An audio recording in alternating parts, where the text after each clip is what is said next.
নিজের নামে এত কিছু শুনতে শুনতে এত খারাপ হতে হতে আমি এমন একটা জায়গায় চলে এসেছি, আজকে আমি নিজের থেকে মুখ বন্ধ করে দিয়েছি।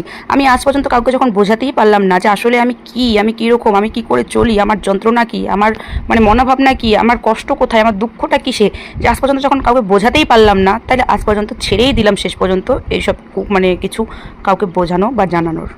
মানুষের দেওয়ালে পিঠ ঠেকে গেলে হয়তো এটাই হয়। তো কী হয় সেটা তোমাদের সঙ্গে শেয়ার করি। যারা একলা মা বা একলা বাড়ির বউ, তার ডানে বায়ে কেউ নাই, তো তাদের একটা মনোভাব মনোচিন্তা তোমাদের সঙ্গে শেয়ার করি, তাহলে তোমরা বুঝতে পারবে তাদের অবস্থাটা ঠিক কী হয়। যত ভোরে উঠি না কেন, যত রাত থেকে কাজ শুরু করি না কেন, কাজ যেন আর শেষ হয় না, বরঞ্চ কাজ বাড়ে। এবার হচ্ছে ঘুমোতে ঘুমোতে রাতে কোনো দিন একটা দুইটা, কোনো দিন তিনটাও বাজে। যত ভাবি যে আজকে একটু তাড়াতাড়ি শুয়ে পড়বো, তাড়াতাড়ি ঘুমাবো, মেয়ের জন্য আর হয়ে ওঠে না। দিন দিন বড় হচ্ছে, ওর ঘুমটাও একটু আমাদের বড়দের মতন হয়ে আসছে। তো যাই হোক, মাঝখানে তো রাত্রেবেলা অনেকবার উঠে ওকে খাওয়াতে লাগে, ঘুম পাড়াতে লাগে, মাঝে মাঝে তো ঘর থেকে বাইরে বের হয়ে ওকে ঘোরাফেরাও করতে হয়। এদিকে কত কাজ থাকে, একটা সংসারে কিন্তু কম কাজ থাকে না। সকালে বাসি কাজ সেরে উঠে পুজো দিতে দিতে, আমি তো 10টার মধ্যেই পুজো দেওয়ার চেষ্টা করি।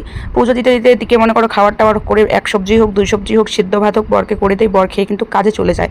তারপরে কিন্তু এদিকে পুজো পার্বণ করতে করতে, তার সাথে হচ্ছে বাড়ির টুকিটাকে কাজকর্ম করতে করতে, এদিকে আবার বেলা ওই দুপুর হয়ে যায়।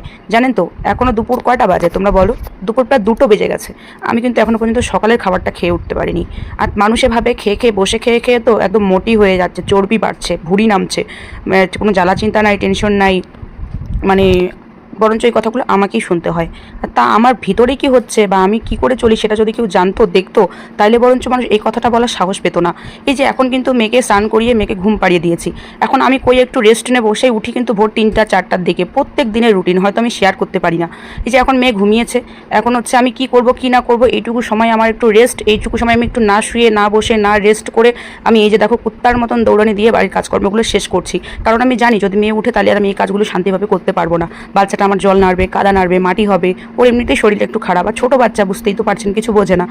এবার হচ্ছে গরু রয়েছে, ছাগল রয়েছে, মুরগি রয়েছে, পাড় রয়েছে, হাঁস রয়েছে, আবার তো বর খেতে আসবে দুপুরবেলা, এত কিছুর তা মাঝখানেও আমি যে কী করে কি করি তোমাদের সঙ্গে তবু তো শেয়ার করতে পারছি। তোমরা এটা চিন্তা করো, আমার দিকটা একটু অনুভব করো।